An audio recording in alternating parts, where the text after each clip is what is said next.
What, you have a podcast? I want to talk to your brother. Start a podcast, right? They're eating the dogs, the people that came in. They're eating the cats. They're eating the pets. I probably took a bullet to the head. Now she wants to do transgender operations on illegal aliens that are in prison. Hello, friends and enemies, and welcome to another episode of Recovery from Politics Podcast. I am your host, Kyle Frame, and today is Tuesday, October 22nd, 2024. Yeah, how y'all doing? I'm doing okay. There were a few stories yesterday in the Washington Post that kind of set me off, so yeah, we're gonna go over them, and we're gonna start right now with Idaho. Idaho has passed a law that is, quite frankly, inhumane. A 13-year-old went into the emergency room to deal with her 36-week pregnancy. Due to the new child health care law, she could not be treated until the parent gave consent. It took 2 hours before her guardian was able to give consent to the treatment from jail. Luckily, she's fine. She was merely an example of the new law's unintended consequences. The law is, quote, hindering adolescents' ability to access counseling, limiting evidence collection in sexual assault cases, and causing schools to seek parental permission to treat scrapes with ice packs and Band-Aids, end quote, per the Washington Post. Representative Marco Erickson, a Republican who voted in favor of the bill, says, quote, I have seen youth not want to participate in therapy for fear their abuser would gain access to what they are talking about. I was one Republican voice among a group of people who do not understand how things work on the ground, end quote. The law is essentially anti-trans and anti-LGBTQ.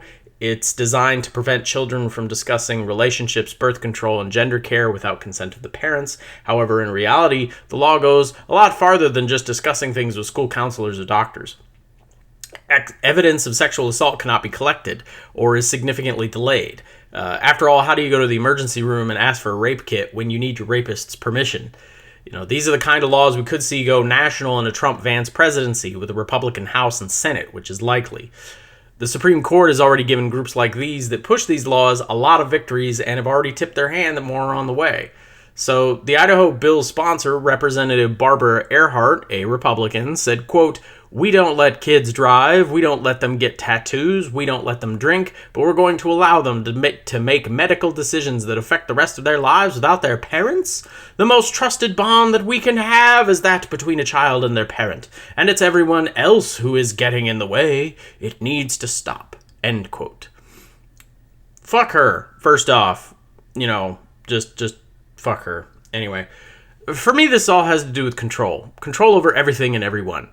I could maybe understand having an opt-in program where individual parents say, no, you cannot provide particular services to my child. I wouldn't agree with it, but I could understand a parent coming to that, right? Like, we do allow for Jehovah's Witnesses to prevent blood transfusions on religious grounds. We allow for all kinds of religious exemptions when it comes to childcare here in America. And thanks to the Roberts Supreme Court, there are new religious exemptions. They get to have group meetings during a pandemic, for example. But they're not interested in an opt-in to cover their specific bigoted needs, and they're not interested in creating even an opt-out program for parents who trust their children. They have forced everyone in the state of Idaho to live under their preferred religious control. It isn't just Idaho, it's like several other states, but this particular story was about Idaho, and it's like frighteningly crazy that you could go to the emergency room and not get care because I need your parents' consent. I find it specifically atrocious when it comes to childcare and education. Okay, it's one thing to enforce these laws on adults, but another thing when it comes to kids, for fuck's sake. Other countries around the world think our extremely loose rules on homeschooling are flat out insane. They note that no one knows everything and everyone has their blind spots, including parents. If you're a parent homeschooling, all you are doing is passing on your own biases and mistakes of knowledge onto your children that will hinder them in the future. Most homeschooled children end up having to spend a significant chunk of their adult lives unlearning all the incorrect things that their parent taught them. Now, that's true of almost all of us, thanks to modern society, but I didn't need to unlearn science or history because my parents taught me science lies and the founding fathers were all generous, kind men who knew everything was going to be perfect in their union. No. It's all about control. That's all they want. They just want to control and dominate and mandate that all of us square pegs fit into their round holes. That's it. That's all it is. That's probably a horrible analogy, but that's really all it is. They want control. They don't want to be challenged. They don't want to walk outside and see something that might confuse or offend them. And because of that, rather than, do their thing, they have to enforce it on everyone else. I pointed out to somebody else, it's crazy. When you talk about religious exemptions and the First Amendment, people will rightly say, the First Amendment isn't just freedom of religion, it's also freedom from religion. For example, we can all be free to be atheist, and we can be free not to have to go to church and have that be a big freaking deal or evidence against us in some manner or fashion. Yet when it comes to free speech, that is not the case. They don't believe in that. They believe in freedom of speech, but not freedom from speech. As I pointed out before, the ACLU fought on behalf of Nazis to do a march in a Jewish neighborhood at a Jewish park, knowing damn well who was around them and what they were doing. The point wasn't their speech, it was who they were speaking to. And the ACLU doesn't discriminate between those two. Freedom of speech, those freedom of speech advocates don't seem to get it. That's the reason I hate Elon Musk, is he doesn't get freedom of speech doesn't mean everyone has to listen to you. It means you can say whatever you want. We can all choose to tell you to fuck off or not. But they don't believe in that. It has to be controlled. Not only do they have to, force you to live their way, you have to hear them. You have to hear them. You have to respect them. You can't mock them. You can't do anything. You have to be under their control at all times. And that's what these anti-abortion, anti-LGBTQ, anti-trans laws, that's what every single one of them screams to me, is not, it's all about the children. No, those are the rubes. That's for the rubes. The real people, the ones who are in charge, the ones who write those laws and put them into effect, they know damn well what they're doing. They're controlling, and that's what they're addicted to. They are addicted to controlling other human beings. Flat out. Next up is our worst secretary goes to Israel. The worst Secretary of State, Antony Blinken, makes a last-ditch attempt to sell himself as a future lobbyist and book author by visiting Israel to try and super-duper pretty please do a ceasefire with Hamas. It's fucking hilarious, but also the whole thing reeks of the worst things about Washington and your connection to the presidency. Okay? The worst Secretary of State in American history, Antony Blinken, will almost assuredly be paid 7 figures for a tell-all book that will not tell us anything we don't already know. It's going to be bland. It's going to offer no insights. The only part that might be interesting to some people, certainly not me, will be his effusive praise of the Master Biden and his defense of his own actions and saying, no, I was the victim of these horrible circumstances that happened around the world, and it's not my fault that Bibi Netanyahu is an asshole who would not listen to me and my great advice. No, but he's going to get 7 figures for a book. And it sucks.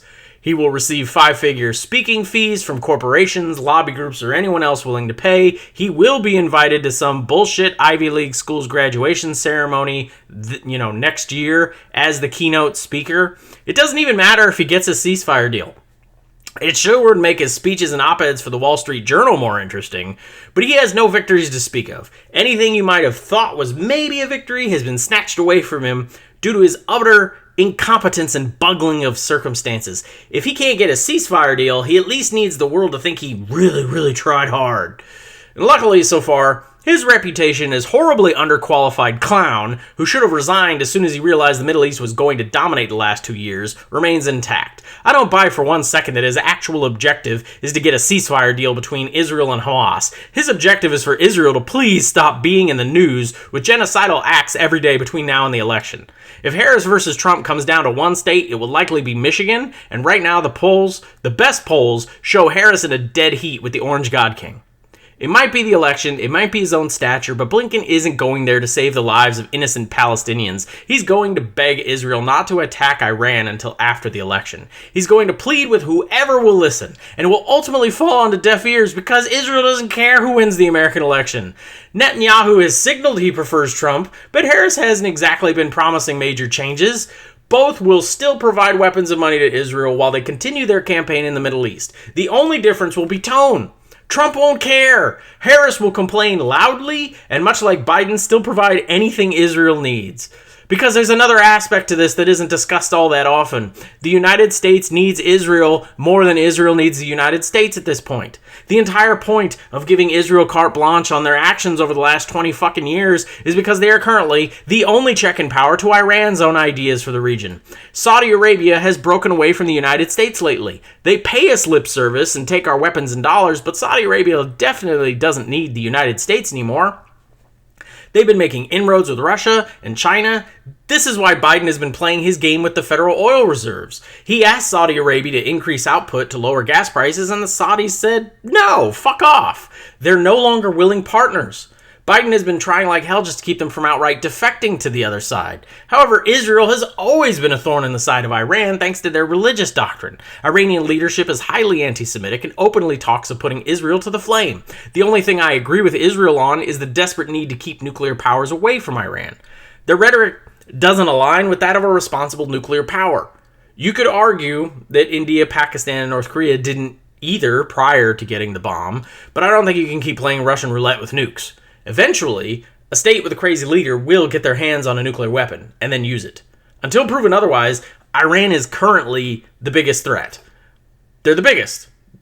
That just is. There might be other people working on it who are like more batshit crazy, but Iran is the biggest threat. They are the closest to achieving their goal. So yeah, unfortunately, we kind of have to pay attention to them. Now, ideologically, Israel versus Iran is a guarantee. Without Saudi Arabia and with Iraq not being the stable democracy that Bush and Cheney hoped for, Israel is our only game in town. We need them on our side. Okay? Russia, China, Iran, these are alliances of convenience. I imagine all three look at the other two with complete disdain. Think of the World War II Axis powers. Germany allied with Italy and Japan because it was convenient to do so. Had history turned out differently, there's no evidence Germany wouldn't have also turned on them the way they did their non-aggression pact with the Soviet Union. Italy was the only one that was totally dependent on the other two and in no position to challenge them. But Japan and Germany would have eventually had knives out for each other. There's just no way those two ideologies exist in any kind of simpatico relationship if there's not an outside threat like the Allies on them. Now, with that in mind, if the United States abandoned Israel tomorrow, just said, you know what, we're done, and they openly declared, we're no longer offering you any kind of support, military, money, weapons, we're just done. We can't support you anymore. You've crossed the line. Do you think China or Russia would value Iran over Israel? Like if they had to choose? Because Russia would love to give America a black eye on foreign policy, forming a pact with Israel. They would love it. Okay, Xi's a little more practical. He's a little less willing to poke the bear unless it's absolutely necessary, right? But he'd open trade with whichever country would profit his the most. But right now, I bet you Xi could get a lot more from Israel than he can from Iran. Israel has a lot of American money right now to throw away. A serious black eye to American foreign policy would be if Israel and Iran resolved their differences peacefully with their new allies, China and Russia.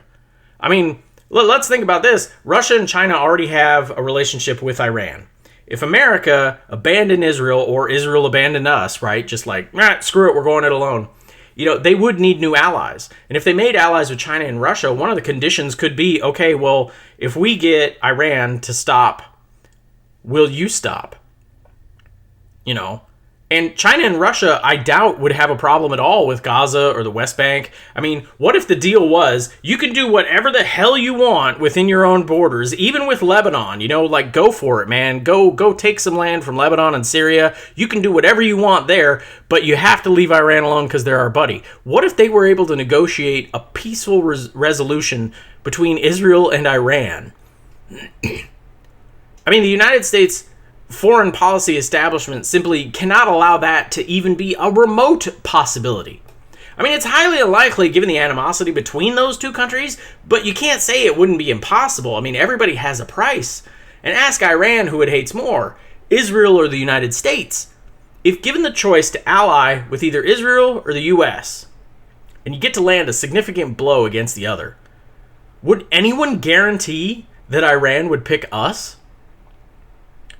I mean, the press is pushing the ceasefire idea, and the White House is definitely pushing it. But my guess is they're just hoping they can get Israel to step out of the limelight for 2 more weeks. Just 2 more weeks. Announce ceasefire talks. Don't undercut them. For 2 more weeks. Just shut the fuck up and don't do anything. That's it. Let everyone cast their ballots thinking peace in the Middle East might indeed be a thing. And then you can blow it all up right after November 5th. Anyway, thank you very much for listening. That's today's show. I don't have a long rant in me. The cough is still there if you can kind of hear it, tickling my throat and all that fun stuff. Thank you very much for listening. I really do appreciate it. Again, like, share, subscribe, all that fun stuff. And we will see you next time.